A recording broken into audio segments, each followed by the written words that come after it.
여러분은 운이 좋은 사람이라고 생각하시나요? 나는 늘 운이 좋다라고 생각하는 분들도 있을 것이고, 뭘 해도 잘 안 풀리고, 운이 없다라는 생각이 드는 분도 계실 텐데요. 인생을 살아가다 보면 누구에게나 좋은 운이 한 서너 번 정도는 온다는데, 나는 어찌 지나간 건지, 혹시 아직 오지 않았다면 언제 어떤 모습으로 오는지 정말 궁금하죠. 물론 좋은 운이 왔는데도 그 운이 온 줄 모르고 놓치시는 분들이 의외로 많이 계십니다. 좋은 운을 당겨오는 방법을 알 수 있고 그 운을 놓치지 않고 잡을 수 있는 방법을 찾을 수 있다면 얼마나 좋을까요? 우리가 일상 속에서 만나는 얼핏 보이는 징조들을 알아차리고 해석할 수 있다면 우리는 절망하고 좌절할 필요가 없습니다. 절대 예고 없이 대운이 들어오지 않습니다. 그래서 오늘은 다가오는 운의 신호를 알아채고 그 운을 놓치지 않는 방법을 알려드리겠습니다. 영상을 끝까지 시청하시면 분명 좋은 운을 불러오는 사람이 될 것입니다. 운이 바뀌는 징조 첫 번째, 내 환경이 자의반 타의반으로 변화할 수밖에 없는 상황이 만들어지게 됩니다. 나를 둘러싼 환경, 내가 다니는 직장, 내 사업체에 변화가 옵니다. 물론 긍정적인 변화이죠. 내가 간절히 원하던 일이 현실이 되는 일이 많아집니다. 그렇게 해도 안 됐던 일들이 하나 둘씩 저절로 열리게 됩니다. 다만 경우에 따라서는 최악의 상황이 먼저 찾아와서 나를 힘들게 합니다. 인생에 큰 시련을 준 뒤에 극적인 변화가 생기기도 합니다. 이러한 때 주의 깊게 살펴야 하고 만일 어려운 일이 닥쳐도 결코 물러서지 말고 꼿꼿이 버텨내야 합니다. 궁하면 통한다고 했습니다. 골똘히 생각해 보십시오. 살 길이 어디에 있는지 방법을 찾게 되고 변화를 이루게 됩니다. 두 번째, 내 주변 인맥들이 바뀝니다. 지인이든 아는 사람이나 친구든 대운이 들어올 때는 만남이 싫어지게 됩니다. 즉 득이 안 되는 쓸데없는 시간 낭비라고 생각을 하기 때문에 필요 이상의 시간 낭비를 안 하려고 행동하게 됩니다. 평소에 큰 의미를 두지 않고 담소를 나눴던 사람들이라 한다면 이런 만남이 점점 줄어들기 시작하며 그런 사람들이 서서히 정리가 되기 시작합니다. 그러기 때문에 쓸데없는 시간 낭비를 안 하게 됩니다. 내 운을 가로막고 에너지를 뺏어가는 것은 의외로 내가 가까이 하는 사람들의 경우가 많습니다. 그런 사람들과 어울리고 있다는 느낌이 든다면 그 징조를 놓치지 마시고 이제 서서히 주변 사람들을 정리해 나가야 합니다.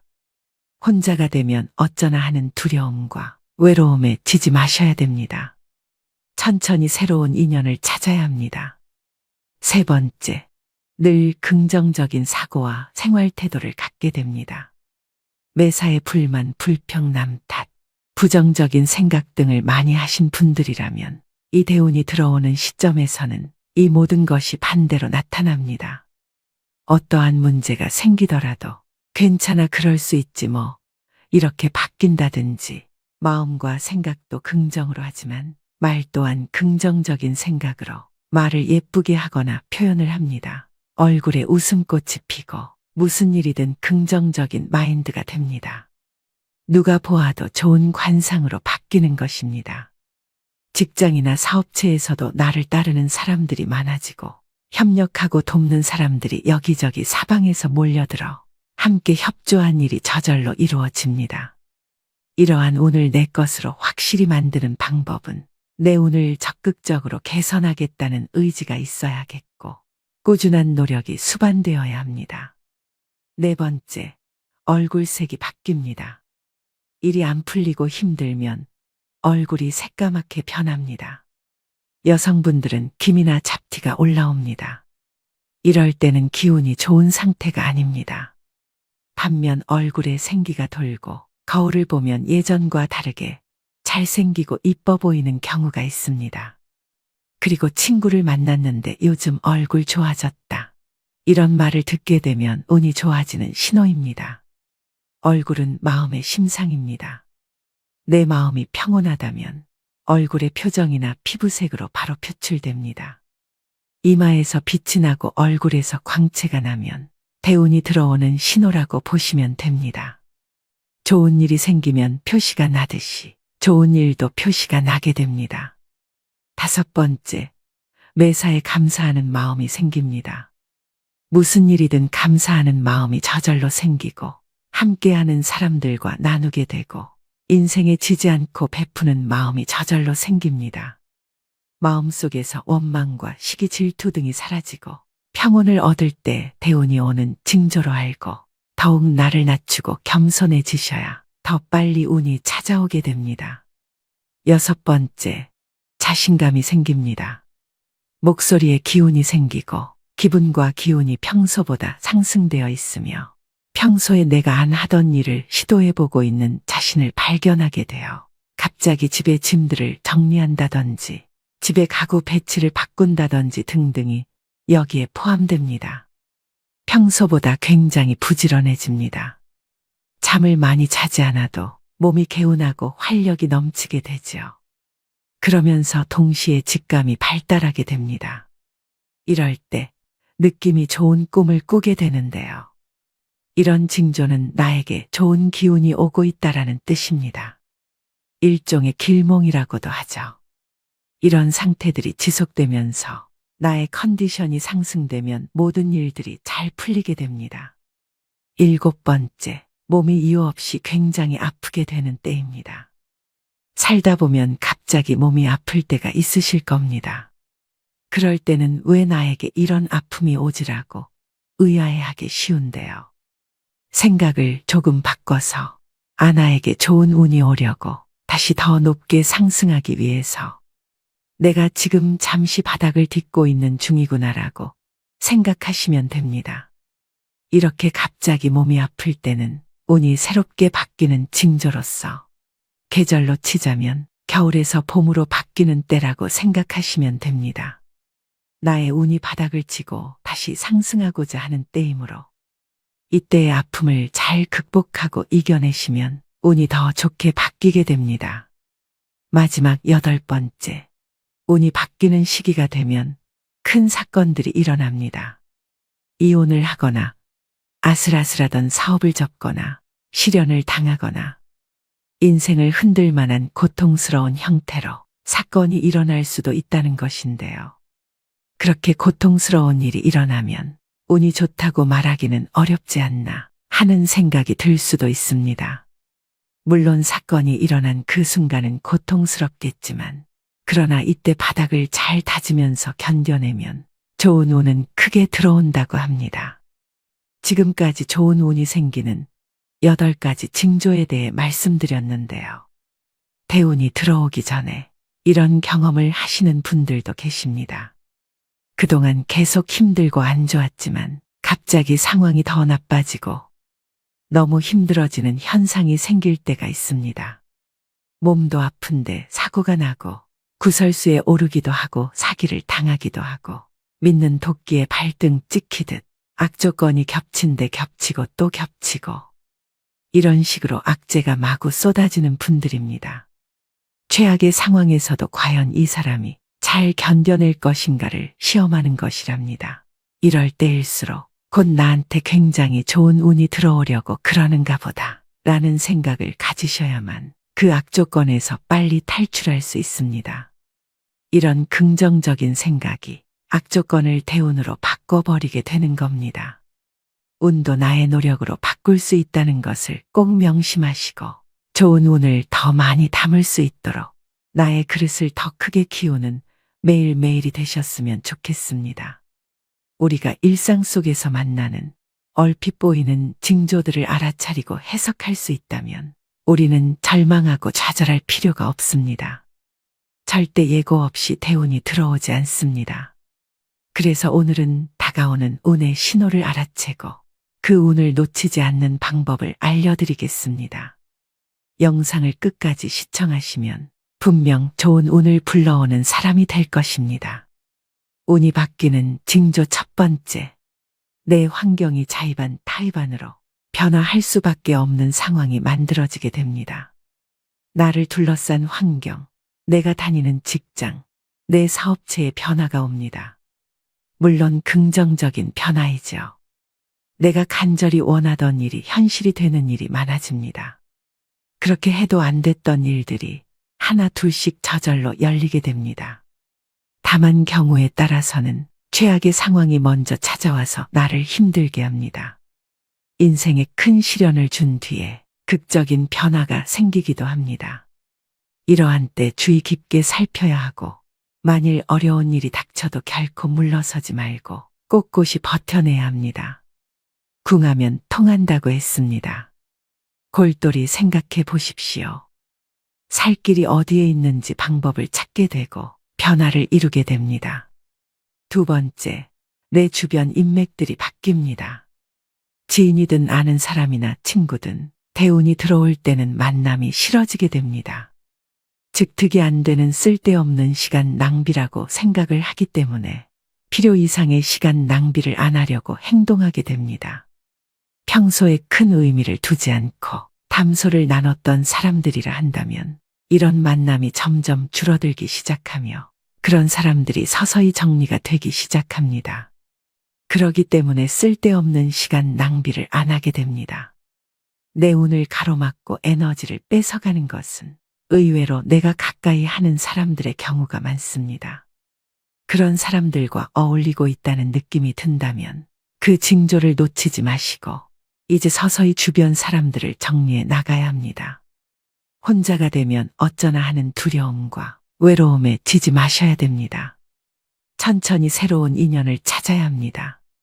세 번째, 늘 긍정적인 사고와 생활 태도를 갖게 됩니다. 매사에 불만, 불평, 남 탓, 부정적인 생각 등을 많이 하신 분들이라면 이 대운이 들어오는 시점에서는 이 모든 것이 반대로 나타납니다.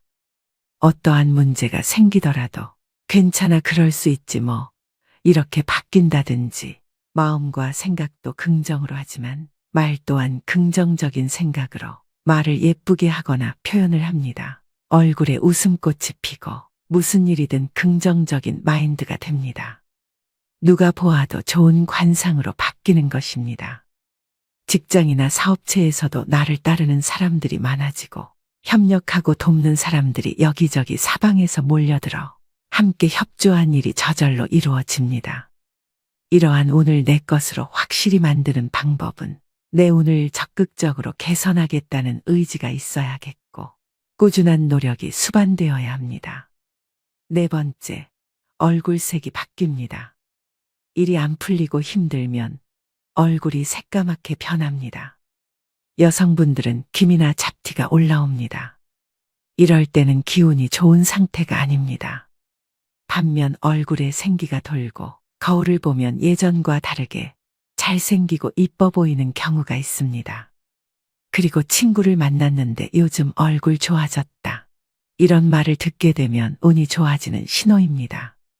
얼굴은 마음의 심상입니다. 내 마음이 평온하다면 얼굴의 표정이나 피부색으로 바로 표출됩니다. 이마에서 빛이 나고 얼굴에서 광채가 나면 대운이 들어오는 신호라고 보시면 됩니다. 좋은 일이 생기면 표시가 나듯이 좋은 일도 표시가 나게 됩니다. 다섯 번째, 매사에 감사하는 마음이 생깁니다. 무슨 일이든 감사하는 마음이 저절로 생기고 함께하는 사람들과 나누게 되고 인생에 지지 않고 베푸는 마음이 저절로 생깁니다. 마음속에서 원망과 시기, 질투 등이 사라지고 평온을 얻을 때 대운이 오는 징조로 알고 더욱 나를 낮추고 겸손해지셔야 더 빨리 운이 찾아오게 됩니다. 여섯 번째, 자신감이 생깁니다. 목소리에 기운이 생기고 기분과 기운이 평소보다 상승되어 있으며 평소에 내가 안 하던 일을 시도해보고 있는 자신을 발견하게 되어 갑자기 집에 짐들을 정리한다든지 집에 가구 배치를 바꾼다든지 등등이 여기에 포함됩니다. 평소보다 굉장히 부지런해집니다. 잠을 많이 자지 않아도 몸이 개운하고 활력이 넘치게 되지요. 그러면서 동시에 직감이 발달하게 됩니다. 이럴 때 느낌이 좋은 꿈을 꾸게 되는데요. 이런 징조는 나에게 좋은 기운이 오고 있다라는 뜻입니다. 일종의 길몽이라고도 하죠. 이런 상태들이 지속되면서 나의 컨디션이 상승되면 모든 일들이 잘 풀리게 됩니다.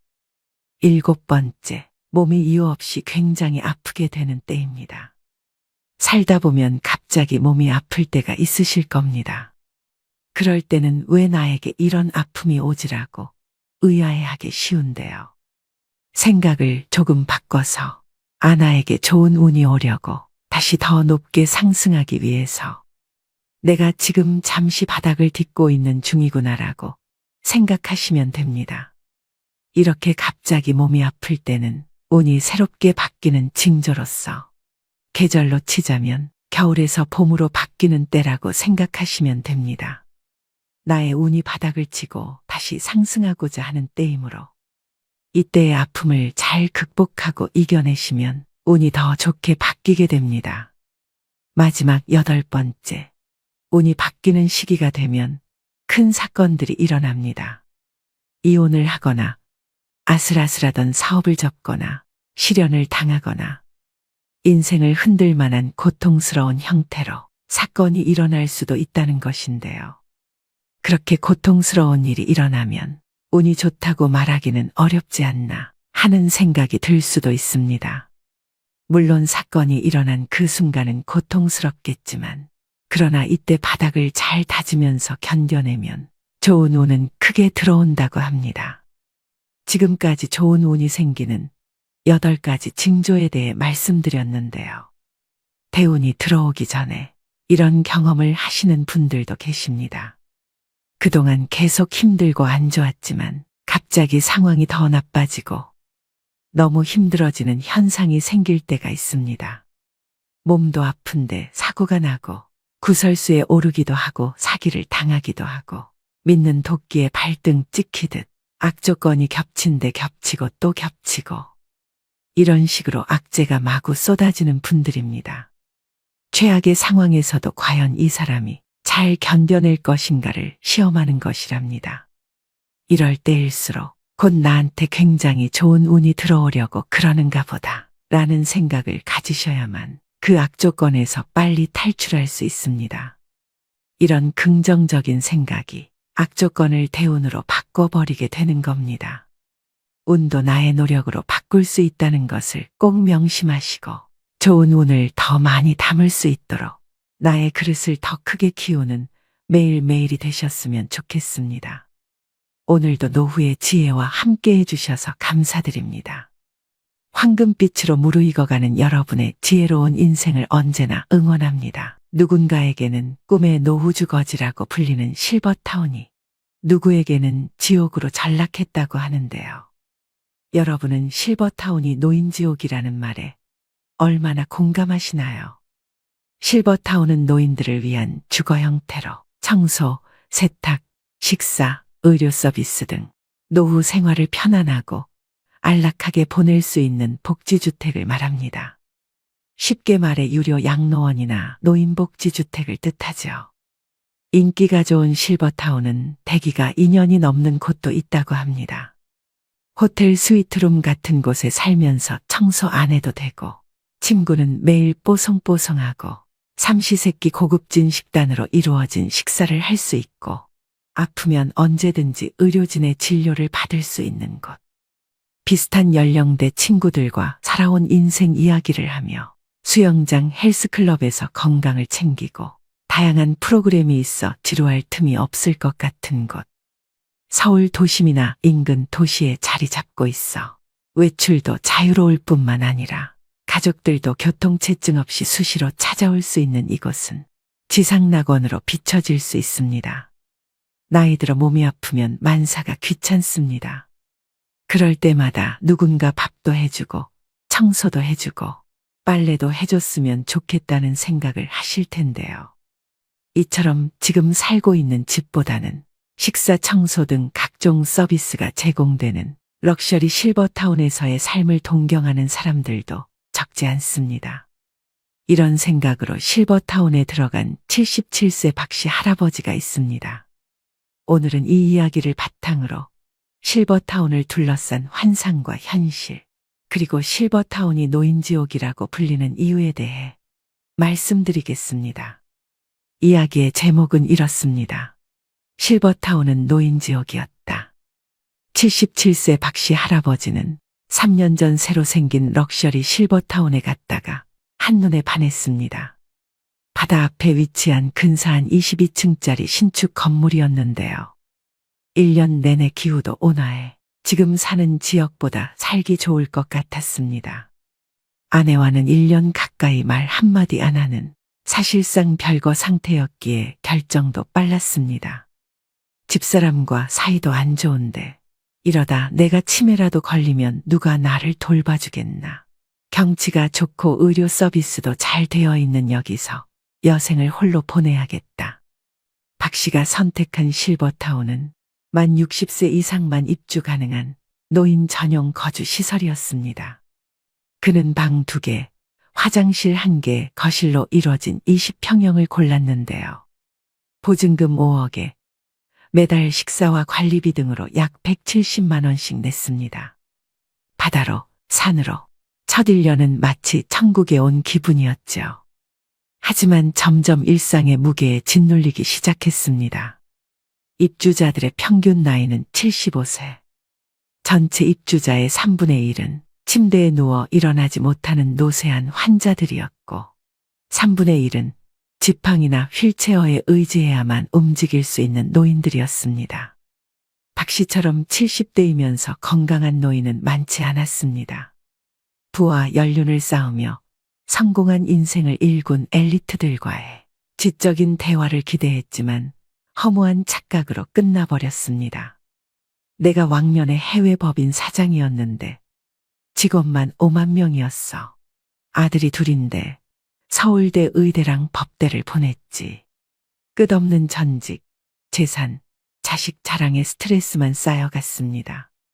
유명 셰프가 만든 삼시세끼가 제공됐지만 진수성찬도 하루 이틀이지 질려서 매일 먹긴 힘들었습니다. 영양식이다 보니 간이 약하고 맛도 썩 좋지 않았는데요. 시골 경로당에 가면 삼삼오오 모여서 삼겹살, 파전 등 다양한 음식을 해먹습니다. 그렇지만 실버타운에서는 이러한 풍경을 기대하기 어렵습니다. 그래서 박 씨는 부엌에서 직접 요리해 간단히 먹는 날이 많아졌습니다. 실버타운 생활에 적응하지 못한 박 씨는 지역 커뮤니티에 눈을 돌려보기도 했지만 소도시라 그런지 생각처럼 친구를 사귀는 것이 쉬운 일이 아니었습니다. 방에 틀어박혀 외롭게 지내는 날이 늘었고 우울증이 찾아오기 시작했습니다. 살던 곳으로 돌아가고 싶다. 언제 죽을지 모르지만 만약 90세까지 산다고 하면 이런 감옥살이를 하면서 시간과 돈을 낭비하긴 싫었습니다. 결국 박 씨는 2년 동안의 실버타운 생활을 청산하고 작년 살던 곳으로 유턴했는데요. 만기 전 퇴소이기 때문에 비싼 수수료를 내야 했습니다. 비싼 수업료를 낸 셈이지만 그는 현재의 도시 생활에 매우 만족하고 있습니다. 박 씨는 나이가 들어도 남녀노소가 모여있는 지금의 주거 환경에서 계속 사는 것이 좋다는 걸 뒤늦게 깨달았다면서 2다리가 성한 건강한 노인이 비싼 돈을 내면서 노인들만 모여 사는 실버타운에 들어갈 필요는 없을 것 같다고 얘기합니다. 여러분은 이 사연을 듣고 어떤 생각이 드시나요? 실제로 입소자들이 함께 모이는 식사 시간마다 자식 자랑을 하는 분들 때문에 화병이 났다는 분들도 계십니다. 할머니들이 무리를 짓고 새로운 사람을 배척하는 경우도 있습니다. 할아버지들은 한데 모이더라도 친해지기 전까지는 서로 얘기하지 않고 혼자 밥을 드시는 경우가 많다고 하는데요. 단체 생활 그 자체가 허들이 되는 셈이죠.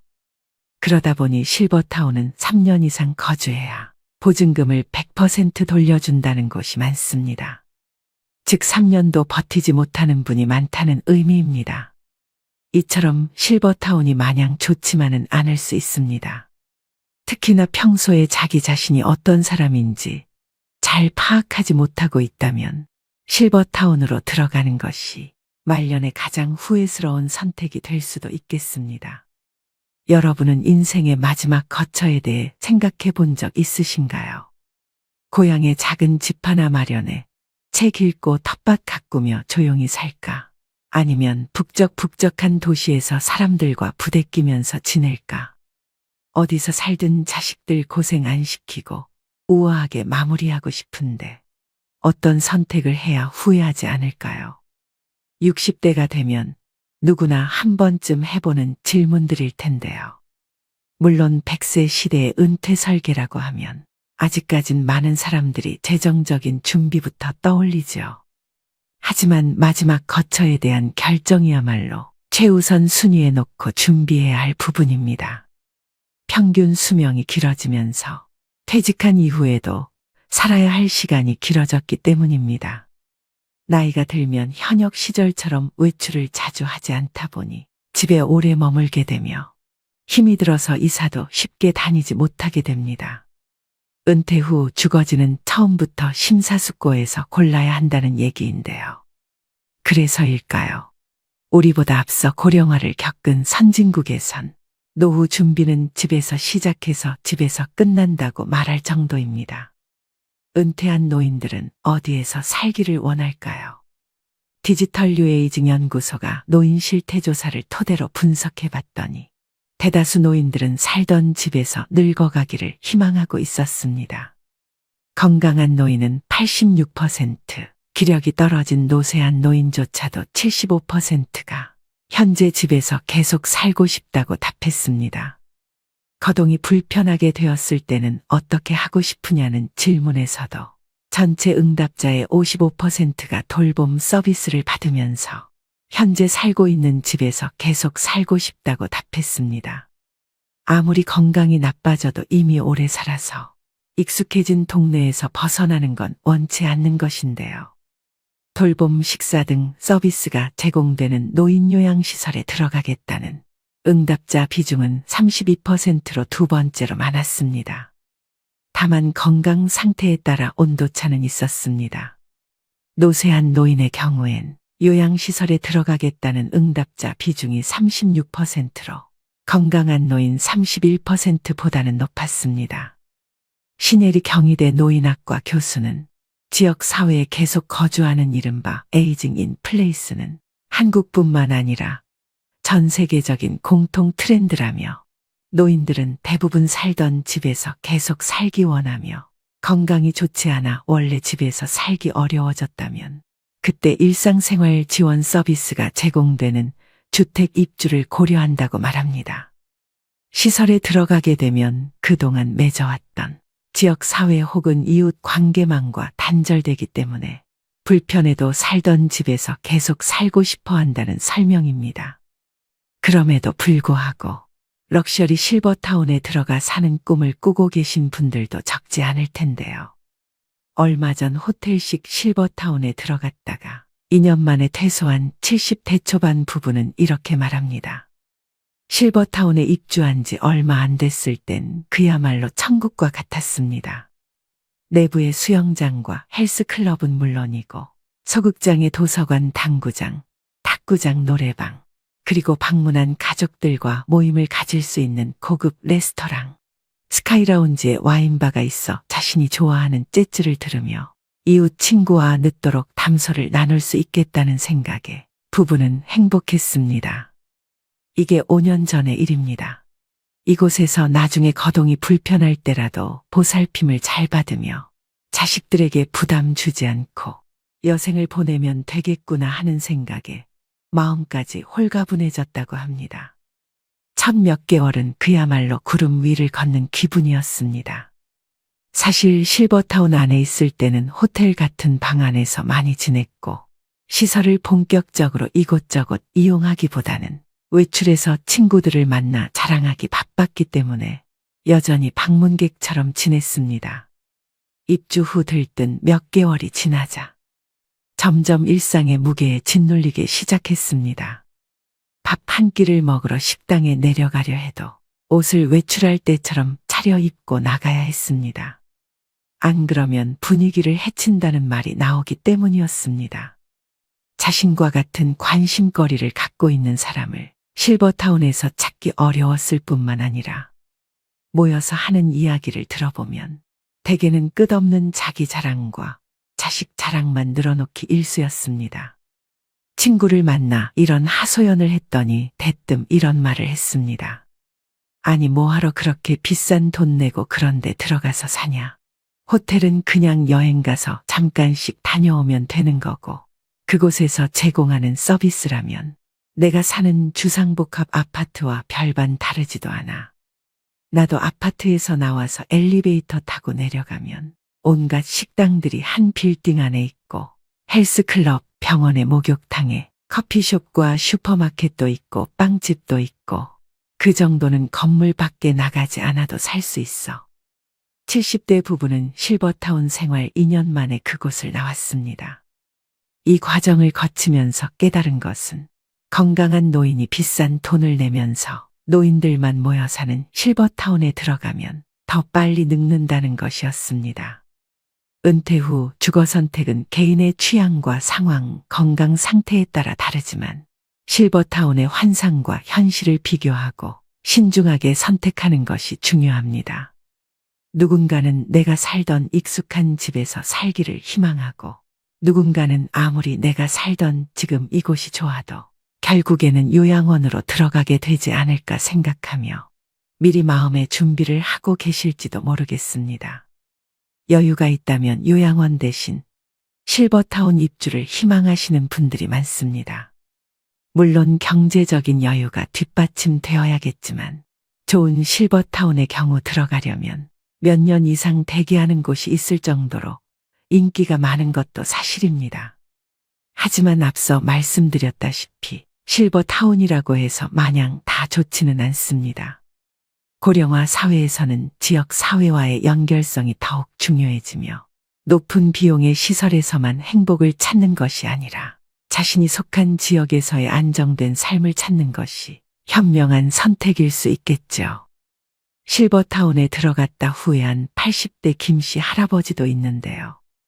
김씨 할아버지는 이제 남은 여생을 자식들에게 피해 주지 않고 말년을 아주 편안하게 지낼 수 있을 것이라는 부푼 꿈을 안고 실버타운에 들어갔습니다. 하지만 막상 실버타운에 들어가 보니 당시 할아버지의 생각이 바뀌는 데는 그리 긴 시간이 걸리지 않았습니다. 실버타운에 처음 들어왔을 때는 유명 대학교 출신 교수, 박사들은 물론 의사, 변호사 출신이었던 사람들이 많이 있었지만 이분들도 하나같이 자기 자랑과 자식 자랑하기 일쑤였다 합니다. 그게 싫어서 그런 사람들이 한 명이라도 무리에 있다면 할아버지는 그들을 피하게 되었습니다. 이럴 때면 혼자 마음 편히 집 주변 공원을 산책할 때가 제일 좋았구나 하는 생각에 잠기곤 했습니다. 하지만 이것이 전부가 아니었습니다. 노인들끼리 모함하고 왕따를 시키고 권위의식의 고집불통 이기주의까지 있을 건 전부 있었다고 합니다. 심지어 서로 의견 충돌로 인해 주먹 다짐도 있어 경찰차가 출동했던 적도 있고 할아버지와 함께 들어온 할머니에게 찝쩍거리다 남편 할아버지에게 들켜서 실버타운에서 공개적으로 혼쭐이 나기도 했답니다. 그 중에서는 사람을 의심하는 노인도 많아 실버타운의 직원들을 괴롭히는 사람도 있었다고 하는데요. 거기 서서 봉급이나 축내지 말고 일하러 왔으면 가만히 있지 말고 몰라도 좀 거들어. 이런 식으로 미운 직원이 눈에 띄면 괴롭히다. 기어코 그 직원을 내쫓기도 했답니다. 자랑은 기본이었습니다. 왕년에 내가 경찰서장이었는데, 내가 신문사 기자였는데, 내가 세무서장이었는데, 내가 왕년에 별이 몇 개였는데, 내가 옛날에 하늘을 나는 새도 떨어뜨린 첩보부 대장이었다 하며 별의별 괴짜 노인들이 다 모여 있었다고 합니다. 평소 마음씨가 곱지 못한 노인들은 어디를 가나 있기는 마찬가지라는 생각이 든 어느 날에는 어떤 노인이 할아버지 곁으로 와서 나는 서울대 출신이라며 가뜩이나 가방끈이 짧았던 할아버지의 속을 확 긁어 놓았습니다. 이렇게 실버타운에 빨리 실증이 난 할아버지는 반년도 안 돼 고향에 있는 가족과 친구들 생각만 났고 당장 짐을 싸고 여기를 벗어나고 싶어 했습니다. 보증금 돌려달라고 보채고 싶었지만 시설 측은 이미 건설비 운영비로 전부 들어가 보증금 돌려줄 돈이 없다고 말했답니다. 그래서 그냥 꼼짝없이 돈도 몸도 묶여버렸습니다. 이렇게 최 씨 할아버지가 겪었던 일처럼 이기적이고 탐욕도 많으며 입만 열면 자기 자랑에 자식 남편 또는 아내 자랑 외에는 대화 주제가 거의 없는 사람들이 실버타운에 정말 많습니다. 어느 곳이나 텃세 심한 곳이 있는 것처럼요. 사실 노후에는 인생에서 내가 먹고 싶은 음식 해먹고 사는 것이 육체적으로 건강해지는 비결 중 하나입니다. 주변 어르신들 말씀하시는 것을 들어보면 식사 걱정 안 하고 남이 해주는 밥을 먹을 수 있어 실버타운에 가고 싶다고 하신 분들이 많이 있었습니다. 하지만 막상 실버타운에 계시는 어르신들은 식사가 질리는 게 제일 고충이라는 말씀을 하십니다. 먼 나라 미국에는 실버타운에서 치매 환자가 늘고 있다고 합니다. 그곳에서 너무 편하게 살다 보니 머리를 잘 쓰지 않은 것이 치매의 원인이 된 것인데요. 실버타운에 들어갈지 말지 현명하게 결정하기 위해서는 내가 어떤 사람인지 평소에 잘 인지하는 것이 중요합니다. 직접 살림하는 것을 좋아하시는 분들이나 내가 먹고 싶은 것을 직접 해먹는 것을 좋아하는 분들이라면 실버타운은 잘 안 맞을 수 있습니다. 소소하게 비 오는 날 김치 부침개 부쳐 먹고 청국장 끓여 먹고 돼지고기 넣은 김치찌개 끓여 먹는 것을 즐기시는 분들이라면 더욱 안 맞을 수 있습니다. 정리하자면 국내에서 실버타운을 경험한 사람들의 대다수가 공통적으로 말하는 점을 두 가지로 추려볼 수 있겠는데요. 첫 번째, 활력을 잃는다. 본인도 노인이지만 매일 노인들을 보고 노인들과 함께하면 활력이라는 것을 찾아보기 힘들어지고 본인도 점점 활력을 잃어간다는 느낌을 가지게 됩니다. 입주 후 시간이 길어질수록 더 늙어가는 것 같다는 느낌이 든다는 것이지요. 어린 사람들과 자꾸 어울려야 한 살이라도 더 어려진다라는 말을 실감하게 됩니다. 독일의 어느 학자는 노인끼리 모여 살면 그 자체가 불행이다 말했습니다. 두 번째, 자꾸 남과 비교를 하게 된다. 남과의 비교는 결국 본인의 마음을 더 힘들게 하는 만병의 근원이라는 걸 잘 아실 텐데요. 알면서도 자꾸 비교를 하게 됩니다. 예를 들어 공용 소파에 앉아서 차 한잔하고 있으면 다른 자식들이 엘리베이터에서 내려 부모님 집에 가는 것을 보게 됩니다. 얼마 지나지 않아 다른 손자가 내리는 것을 보게 됩니다. 이젠 남의 집 자식들의 얼굴을 기억합니다. 이건 간단한 예이지만 여러 종류의 다양한 일들에서 남들과 비교를 하게 됩니다. 실버타운이 아니라면 이렇게 구체적으로 비교를 할 일도 없습니다. 비교를 하더라도 그저 일상에서 일어나는 일들로 비교를 할 뿐이죠. 그런데 실버타운은 이런 일들이 집중적으로 일어납니다. 비교할 것들이 너무나도 많이 생겨납니다. 물론 실버타운의 장점도 있습니다. 어떤 곳은 식사는 물론 일주일에 2번씩 청소며 설거지며 빨래까지 해줍니다. 그리고 운동, 요가, 명상, 걷기 등 체력을 단련할 수 있는 프로그램뿐 아니라 치매 예방 관리 프로그램도 제공되는 곳들이 있습니다. 뿐만 아니라 비상 상황을 대비해서 의료 서비스를 제공해주고 친목을 도모하는 다양한 동호회나 공연, 자원봉사를 지원해주는 곳도 있습니다. 만약 성격상 내가 주도해서 하는 것보다 이렇게 누군가 대신 해주는 것을 좋아하는 성격이라면 실버타운은 말년을 보낼 최적의 장소가 될 수 있습니다. 하지만 말씀드렸다시피 단점이 있기 마련입니다. 먼저 실버타운은 비용이 많이 듭니다. 실버타운에 들어갈 경우 월 평균 200에서 350만 원 정도의 돈이 필요하기 때문에 경제적으로 이런 여유가 있지 않은 분들은 쉽게 들어가기 힘든 것도 사실입니다. 또한 어떤 곳은 입주 조건이 매우 까다롭다고 합니다. 아픈 사람들을 받아주는 곳도 있지만 기본적으로 스스로 생활할 수 있는 정도의 건강한 분들만 받는 곳도 있습니다.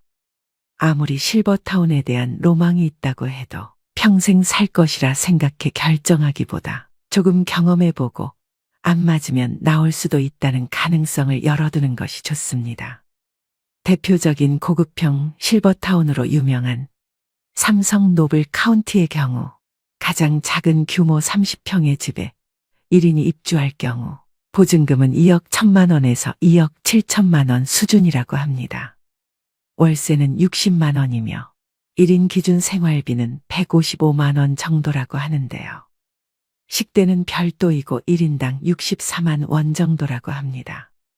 만약 노인 한 명이 삼성 노블 카운티에 거주할 경우 월세 생활비 식대를 모두 더하면 월 280만 원 정도이고 계약 기간이 3년이라고 생각했을 때 총 들어가는 생활비는 1억 정도가 되며 같은 기준으로 부부가 들어갈 시 3년 동안 1억 5천만 원이 넘는 수준이니 만약 계획이 있으시다면 이런 경제적인 부분들을 미리 따져보는 것이 좋습니다. 많은 분들이 실버타운 대신에 노인복지 주택을 알아보기도 하는데요. 노인복지 주택은 실버타운과 비슷한 개념으로 건강한 노인들을 대상으로 식사, 주거, 의료, 복지 등 편의시설을 제공하는 주택을 일컫는 말입니다. 노인복지 주택은 크게 민간 분양 노인주택과 공공임대형 노인주택으로 나뉩니다. 민간이 하는 것은 정부가 아닌 기업이 주도해 분양하는 주택입니다. 이 경우에는 자격이 따로 없다고 합니다. 보증금과 임대료 그리고 매매금을 지불할 수 있으면 누구든 신청 가능하다고 합니다. 이곳의 월 비용은 150만 원 이내라고 합니다. 반면 공공임대형 노인주택의 경우 말 그대로 정부에서 지원을 해주는 주택이기 때문에 일정 자격 요건을 갖추어야 합니다. 공공임대형 노인주택 신청 자격은 만 65세 이상의 고령자이고 공공임대주택의 경우 보증금은 200에서 300만 원 정도, 월 임대료는 4만 원에서 6만 원 정도로 저렴합니다. 보건복지부에 따르면 전국 노인복지 주택 39개소에 입소한 인원은 전체 고령인구의 0.1% 못 미친다고 합니다. 초고령 시대를 맞아 다양한 노년 계층의 수준에 맞는 주거 형태를 지원하는 정책이 마련되어야 할 것입니다. 노년에 한 달에 수백만 원에 달하는 노인 주거 시설의 이용료를 감당할 수 없다면 양로원 혹은 요양원을 이용하는 것 말고는 마땅한 대책이 없는 것이 현실입니다. 하지만 어느 곳에도 해당하지 않는다면 그냥 내가 살던 곳에서 조용히 인생을 마감하는 삶도 참 의미 있을 것입니다. 내 집에서 내 맘대로 사는 게 바로 천국 아닐까요? 세계에서 손꼽히는 장수마을을 블루존이라고 부릅니다.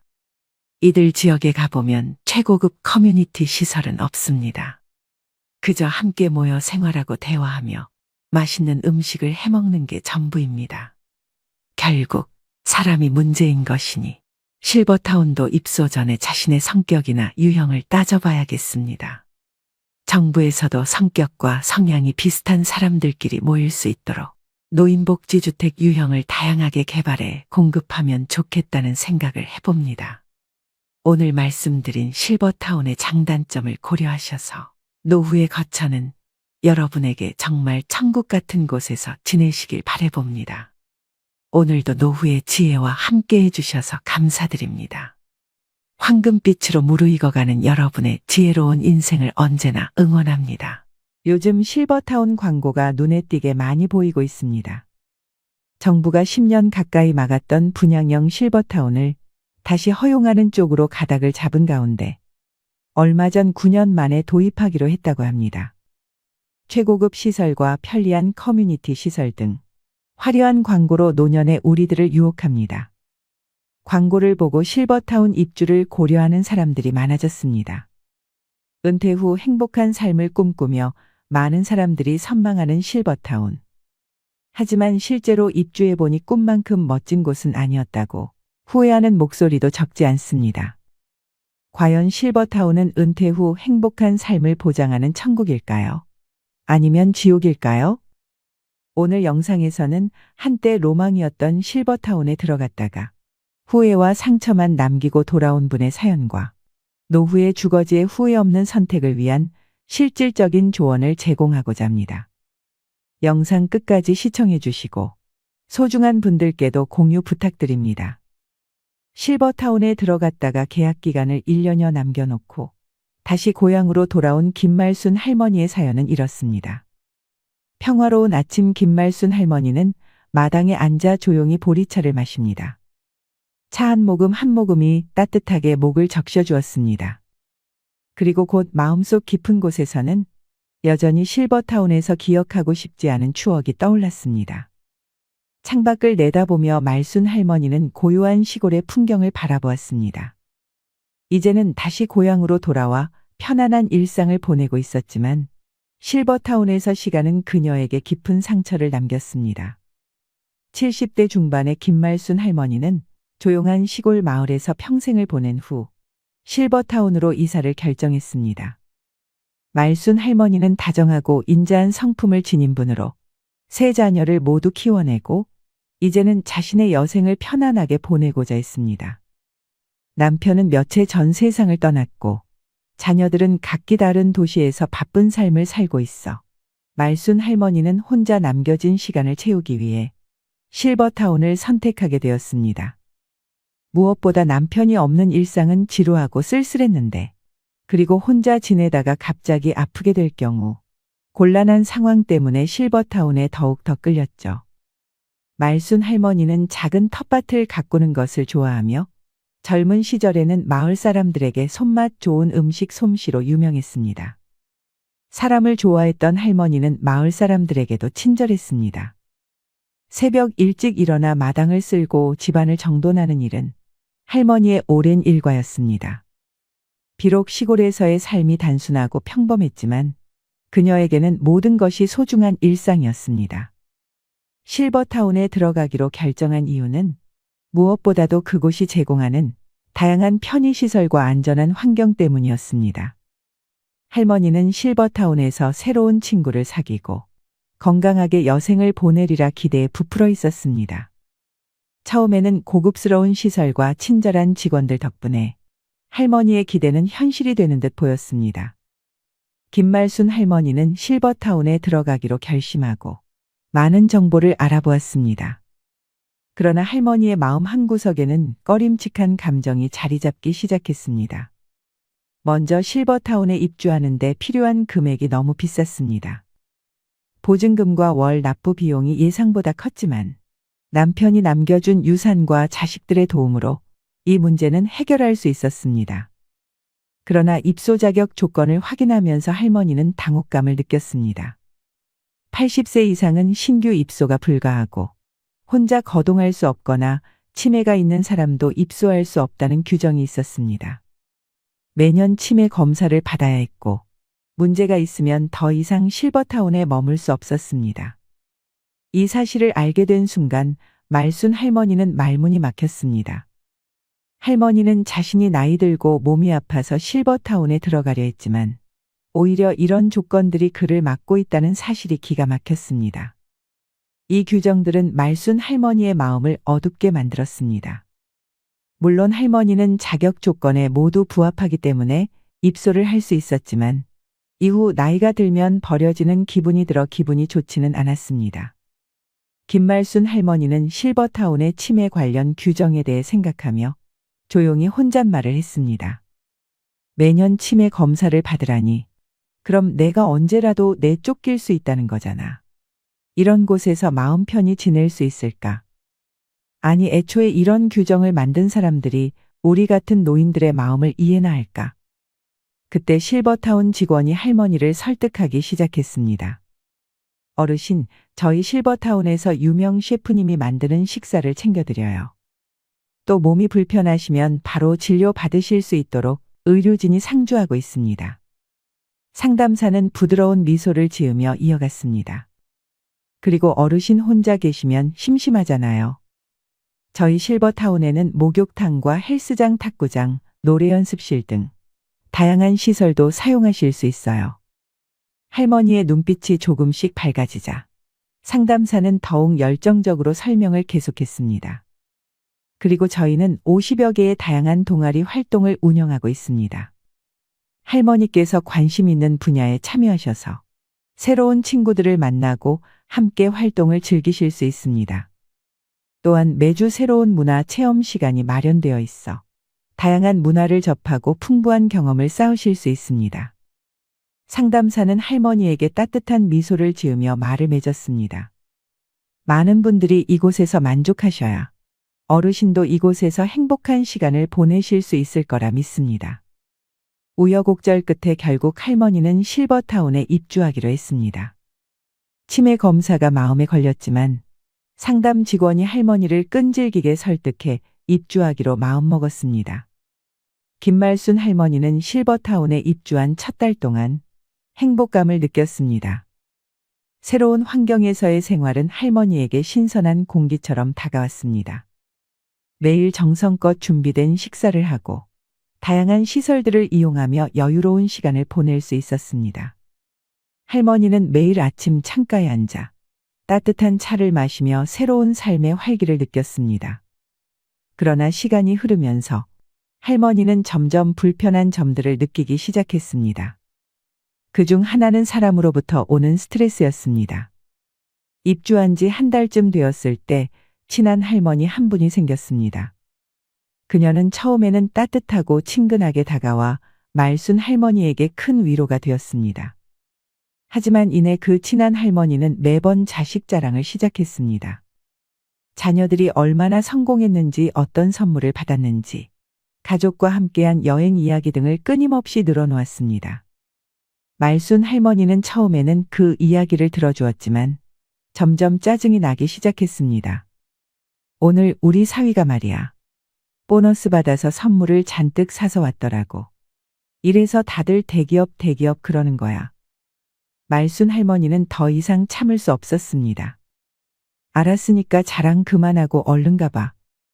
그러나 옆집 할머니는 꿈쩍도 하지 않고 계속 자랑을 이어갔습니다. 이번에도 뽀보너스 나왔다고 하면서 임플란트를 새로 해준다고 하지 뭐야. 내 이가 몇 개 안 좋거든. 말순 할머니는 옆집 할머니의 등을 떠밀다시피 하며 문 쪽으로 인도했습니다. 이 불편한 감정은 시작에 불과했습니다. 말순 할머니는 실버타운에서의 생활이 점점 더 견디기 어려워지는 것을 느꼈습니다. 처음에 설렘과 기대는 사라지고 그녀의 마음속에는 불안과 외로움이 자리 잡기 시작했습니다. 실버타운에는 이상한 문화가 있었습니다. 매 끼니마다 제공되는 식사는 모든 입주민들이 활용할 수 있는 식당에서 제공되었는데 그때마다 모두들 격식 있는 차림으로 등장해서 식사를 하는 것이 하나의 관습이었지만 신경 쓰지 않았습니다. 그래서 매번 편한 복장으로 식당에서 밥을 먹었습니다. 그러던 어느 날 말순 할머니는 다른 사람들이 자신을 욕하는 것을 우연히 듣게 되었습니다. 저 할망구 매너하고는 실버타운에 살면서 격식이란 걸 모르네. 한 할머니가 콧방귀를 끼며 말했습니다. 다른 할머니가 비웃으며 덧붙였습니다. 맞아, 맨날 저렇게 후줄근한 옷만 입고 다니더라. 혼자 사니까 더 그런가 봐. 아무도 신경 안 쓰니 자기를 가꾸지도 않네. 여자는 늙어도 여자인데. 세 번째 할머니는 큰 소리로 웃으며 말했습니다. 명품 하나 없는 거 보니 자식들이 신경도 안 쓰는 모양이야. 우리 딸은 나한테 항상 좋은 것만 사주는데. 더 이상 참을 수 없었던 할머니는 자리에서 일어나 그들에게 다가갔습니다. 이봐요. 할머니는 분노에 찬 목소리로 외쳤습니다. 지금 무슨 소리를 하시는 겁니까? 세 분 몰려다니면서 남 욕하는 게 격식 있는 사람이 할 수 있는 태도예요? 어이가 없어서 제발 내면을 좀 더 가꾸세요. 말순 할머니는 그 말을 남기고는 자리에서 빠져나왔습니다. 그 사건 이후로 실버타운에서 말순 할머니에 대한 소문이 빠르게 퍼졌습니다. 다른 할머니들은 은근하게 그녀를 따돌리기 시작했습니다. 할머니는 식당에서 혼자 식사하는 시간이 늘어났고 모임에서도 외면당하는 일이 많아졌습니다. 마치 투명 인간이 된 듯한 느낌이었습니다. 할머니는 외로웠지만 그래도 꿋꿋했습니다. 어느 날 말순 할머니는 오랜 친구를 만나러 갔습니다. 친구는 주상복합 아파트에 살고 있었고 말순 할머니는 그곳에서의 생활이 어떤지 궁금해졌습니다. 친구의 이야기를 들어보니 주상복합 아파트는 실버타운과 비슷한 점이 많았습니다. 아파트 단지 내에는 식당, 헬스장, 커뮤니티 센터, 수영장 등 다양한 시설이 갖추어져 있었습니다. 할머니는 아파트를 둘러보며 이곳의 활력 넘치는 분위기에 깊은 인상을 받았습니다. 이곳에는 노인들뿐만 아니라 젊은 사람들도 많아서 생동감이 넘쳐 보였습니다. 실버타운과 달리 같은 노인들끼리 교류는 적었지만 오히려 할머니는 이것이 더 마음에 들었습니다. 실버타운에서 겪었던 파렴치한 사람들을 다시 만나는 것보다 소수의 마음이 맞는 사람들과 교류하는 것이 더 나을 것 같았습니다. 물론 시설은 실버타운이 조금 더 좋았지만 아파트도 못지 않았습니다. 그리고 무엇보다 입주 비용이 크게 차이가 났죠. 친구와의 식사를 마치고 집에 돌아오는 길에 생각했습니다. 물론 장점도 있었지만 이제는 단점들만 눈에 들어오기 시작했습니다. 실버타운에서 제공하는 셰프의 음식은 처음에는 좋았지만 매번 먹다 보니 질리기 시작했습니다. 노인들을 상대로 한 메뉴라서 음식은 싱거워 맛이 없었고 집밥이 그리웠습니다. 광고에서는 많은 노인들이 있어 친구를 많이 사귈 수 있을 것이라고 했지만 현실은 달랐습니다. 대화 주제가 맞지 않아 교류가 거의 없었습니다. 실버타운의 노인들은 결국 모여서 남 욕이나 하고 자기 자식 자랑만 했습니다. 말순 할머니는 그런 사람들과 어울리는 것이 점점 불편해졌습니다. 값비싼 비용, 질리는 음식, 다른 사람 눈치를 봐야 하는 생활 방식, 그리고 무엇보다도 남의 이야기를 좋아하는 사람들 속에서 그녀는 진정한 행복을 찾지 못했습니다. 그래서 할머니는 결국 실버타운을 떠나기로 결심했습니다.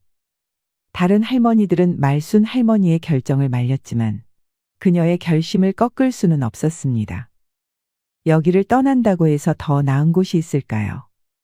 한 할머니가 물었지만 말순 할머니는 단호히 대답했습니다. 여기서는 제 마음이 편하지 않아요. 더 이상은 못 참겠어요. 그렇게 말순 할머니는 결국 계약 기간을 채우지 못하고 위약금을 내고 실버타운을 떠났습니다. 다시 고향으로 돌아온 할머니는 편안한 내 집에서 새로운 삶을 시작했습니다. 우리는 나이 들면 어떤 곳에서 살지 고민하게 됩니다. 지금은 예전처럼 자기 집에서 가족의 보살핌을 받으며 여생을 보내기 어려운 현실입니다. 많은 노인이 실버타운이나 요양원 같은 노인 주거시설에서 삶의 마지막을 보내다가 병원에서 숨을 거둡니다. 많은 사람들이 그렇겠지만 형편이 닿는다면 제 집처럼 편안한 곳을 선택하고 싶을 것입니다. 실버타운은 일반 양로원과 비교할 때 경제적으로 여유가 있는 노년층이 선택할 수 있는 주거시설을 의미합니다. 24시간 경비 시스템, 최첨단 스마트 홈 시스템, 전용 골프 코스, 스파, 헬스장 등 상상 이상의 혜택을 누릴 수 있습니다. 이는 단순한 물질적인 풍요를 넘어 특별한 삶을 향한 열망을 충족시켜 주지요. 하지만 실버타운의 현실은 달랐습니다. 화려함 뒤에는 여러 가지 문제점이 존재합니다. 다음은 실버타운에 같이 입주한 80대 후반 부부의 말로입니다. 실버타운에 살던 80대 후반 노인 부부가 말이다.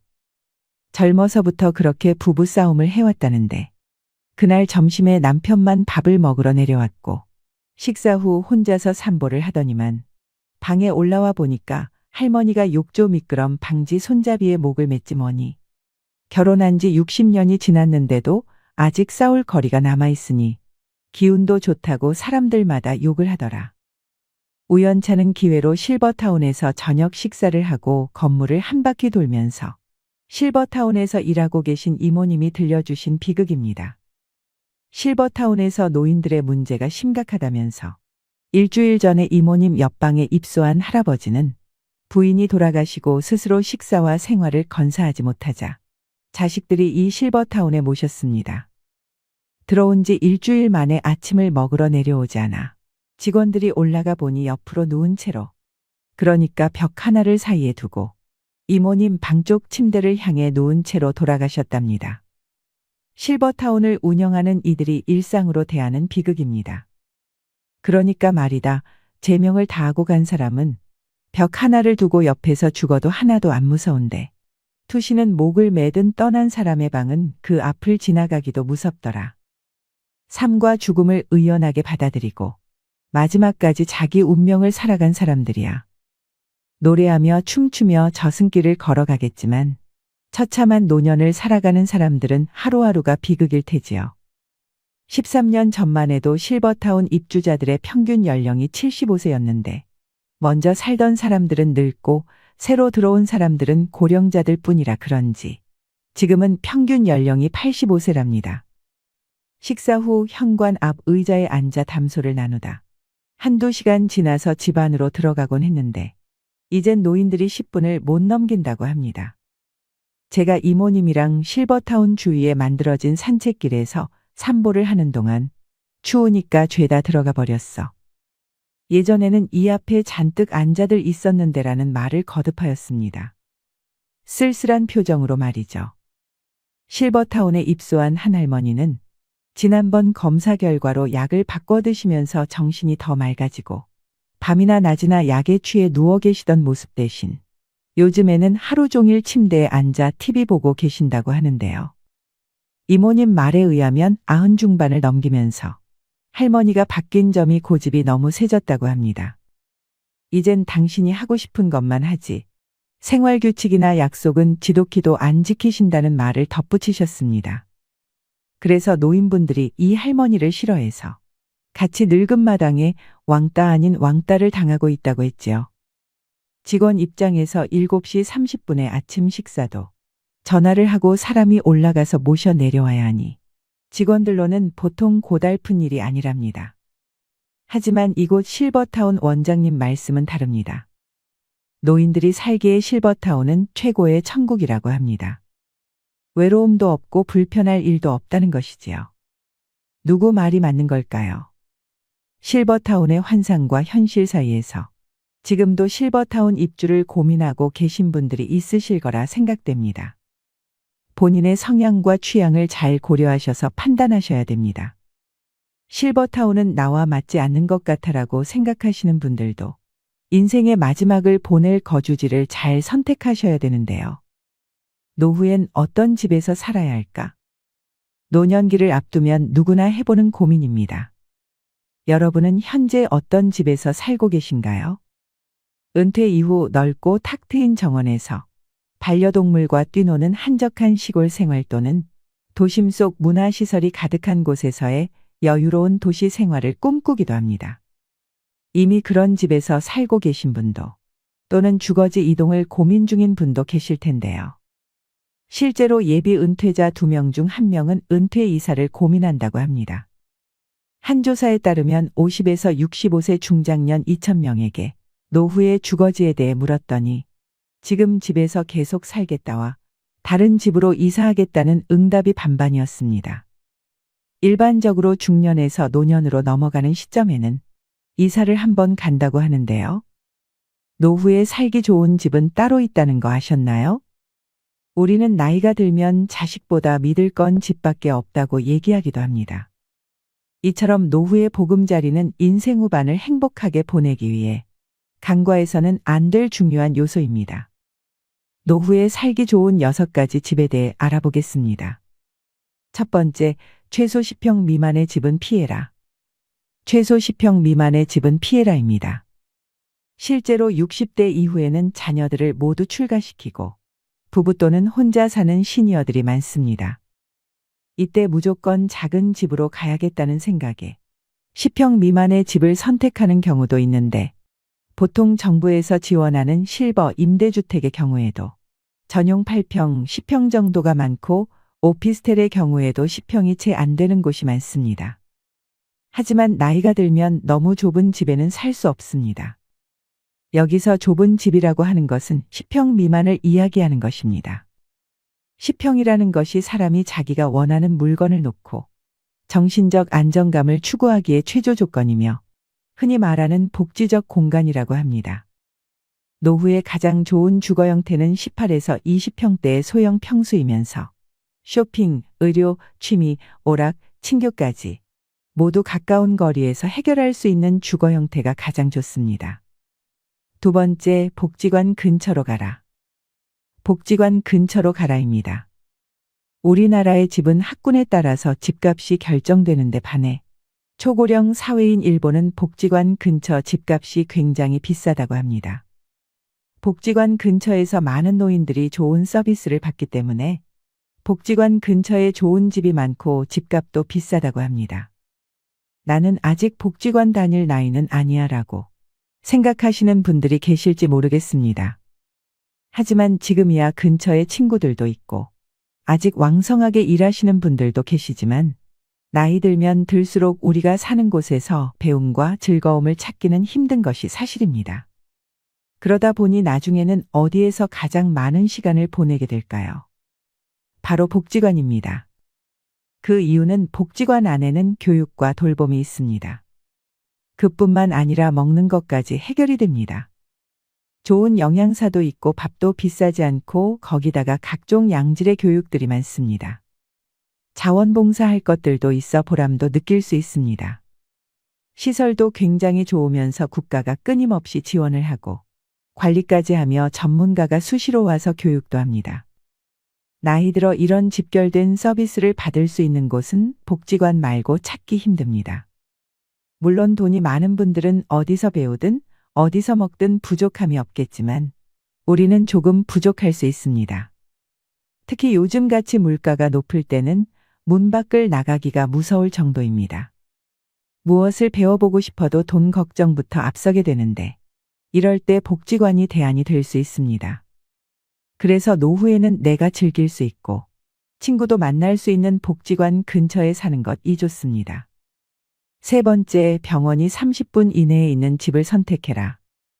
병원이 30분 이내에 있는 집을 선택해라입니다. 가까우면 가까울수록 좋은 것이 병원이지만 제가 특히 30분을 강조하는 이유는 우리가 기초 의료 서비스에 접근하기 위한 최단 시간이 30분이기 때문입니다. 정말 위급한 상황을 제외하고는 30분 이내에 병원에 갈 수 있으면 됩니다. 요즘 의료시설이 잘 되어 있어 지방 몇몇 곳을 제외하면 보통은 30분 이내에 병원이 있습니다. 노후에 집을 선택할 때는 병원이 가장 우선순위가 되어야 합니다. 중년을 넘어가면서 건강에 대한 이슈가 굉장히 커지게 됩니다. 아무리 몸 관리를 잘한다고 해도 70이 넘어가면 병원을 자주 가게 됩니다. 가벼운 병은 가까운 곳에 가서 치료를 한다고 하지만 중병이나 장기질환들, 만성질환들이 계속 발생하게 되면 큰 병원을 많이 이용할 수밖에 없습니다. 그래서 질병에 대한 관리가 가능한 곳이 30분 이내에 갈 수 있는 것이 가장 좋습니다. 네 번째, 자녀와 살아야 한다면 가치보다는 근처를 선택해라.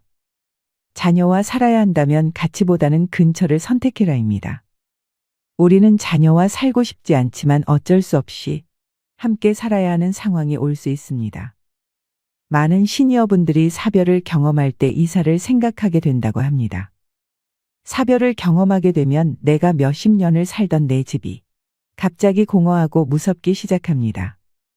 또 한 가지는 집이 너무 관리하기에 크고 어렵습니다. 그래서 그때 집을 좁혀 가거나 아니며 자녀들이 가까이 있는 쪽으로 옮겨가시는 분들이 많이 계십니다. 이때 우리가 반드시 생각해야 할 것 있습니다. 부모와 자녀가 함께 살면 주거비나 식비의 부담이 줄어들고 외로움은 어느 정도 해소될 수 있으나 사위나 며느리와의 관계에서 오는 새로운 인간관계 스트레스가 생길 수 있다는 것입니다. 따라서 자녀와 함께 살아야 한다면 함께보다는 근처에서 사는 것이 가장 이상적입니다. 손주가 어렸을 때는 손주를 돌보는데 손을 보태거나 성장을 지켜보며 삶의 활력을 얻는 것도 좋습니다. 이렇게 자녀와는 적절한 거리를 유지하는 방법이 노후 생활에서 스트레스를 최대한 줄이면서 현명하게 지내는 방법입니다. 다섯 번째, 근처에 공원이나 산책로가 있는 집을 선택해라. 근처에 공원이나 산책로가 있는 집을 선택해라입니다. 우리 시니어분들이 스포츠나 산책 등에 참여하는 비율이 매년 증가하고 있습니다. 노년기에는 늘어난 시간적 여유를 이용하여 산책이나 가볍게 운동을 할 수 있는 공원 또는 산책로가 주변에 있는 주거 환경이 좋습니다. 노년기가 되면 활동성이 떨어지고 야외 활동을 적게 하게 됩니다. 하지만 나이가 들수록 적당한 야외 활동을 하여 신체 활력을 증진해야 합니다. 동네 주변의 산책은 신선한 공기 자연의 아름다움을 느낄 수 있어 심혈관 건강 증진뿐만 아니라 노인 우울증 예방에도 아주 좋습니다. 6번째, 노후용 집은 따로 있다. 노후용 집은 따로 있다입니다. 우리가 집을 소유하고 있으며 재산세 관리비 같은 여러 가지 유지 비용이 발생됩니다. 신혼이나 2에서 30대에 산 집이라면 30년 이상이 지난 건물이 됩니다. 여기서 반드시 확인하셔야 할 부분이 있습니다.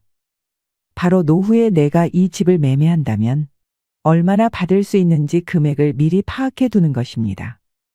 내가 거동이 불편해져 돌봄 시설이나 병원에 가야 할 때 그 비용을 집 한 돈으로 충당할 가능성이 크기 때문입니다. 내가 가지고 있는 금융자산이 적으면 자택 매매를 고려하지 않을 수 없게 됩니다. 나이 들어 갑자기 닥칠 수 있는 상황들을 대비하는 것입니다. 그리고 현재 사는 집이 너무 오래되었거나 나에게 너무 크고 관리하기 어렵다면 노후용 집으로 이사하는 것을 권하고 싶습니다. 노후가 되면 다리에 힘이 줄어들기 때문에 너무 크고 넓은 집은 집만 될 뿐입니다.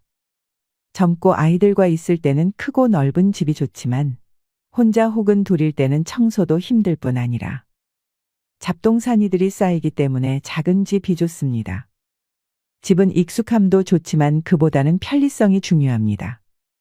지하철역이나 마트, 병원 같은 편의시설은 가까울수록 좋고 작은 집이라 해도 부부 각자가 독립적으로 사용할 수 있는 방이 각각 있는 것이 좋습니다. 나중에 정말 나이가 들어서 우리가 수족을 움직일 수 없는 순간이 오게 됩니다.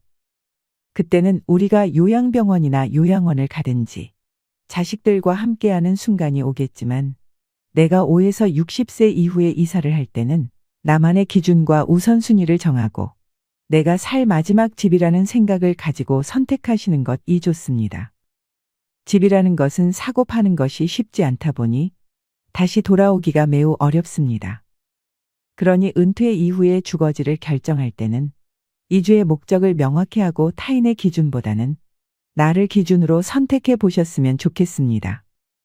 오늘 내용이 도움이 되길 진심으로 바라며 행복한 노후를 위한 현명한 거주지 선택을 하셨으면 좋겠습니다. 오늘도 노후의 지혜와 함께 해주셔서 감사드립니다. 황금빛으로 무르익어가는 여러분의 지혜로운 인생을 언제나 응원합니다.